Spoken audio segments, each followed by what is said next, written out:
מכינה שקשוקה מהלב, כפרה, לא שמעתם על שקשוקה של סליקי? שמשקיעה מכל הלב? קודם כל חותכים שתי בצל, אני שמה שום, אני עושה רסק עגבניות אישי, חריף. עגבניות אישי. מה זה רסק עגבניות אישי? עגבניות אישי, אני יודעת, אני עושה פפריקה מתוקה.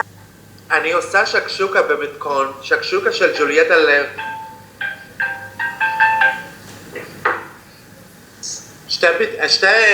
שתי בצל עם שום ופלפל בצד אני חותכת. עכשיו הרוטב הוא הולך ככה, רוטב עגבניות, אני שמה טיפה פפריקה, פלפל שחור, טיפה מרקוב, טיפה סוכר ומלח ומערבבת, ואני מרתיחה אותו ביחד עם הבצל עם השום אחרי שיהיה זרוב, כמו המג'דרה שיהיה זרוב, מערבבת את המתכון ביחד, שיהיה בעבועים, ואז אני רואה את העגבניות במחבת, יודעת, מתבשל, ואז אני שפכת את הביצים, ושמה במחבת, סוגרת אותם, ומחכה איזה, יודעת, חצי שעה ככה שהתבשלו, כמו לבלבות מכל הלב, ואז את פותחת את המחבת, את רואה את העדים במערך של השקשוקה פנטסטיק, ואז את יודעת, סלט אישי ככה בקליל, ככה בשווי עיין, סלט קליל, וחומוס, את יודעת, ארוחת ערב.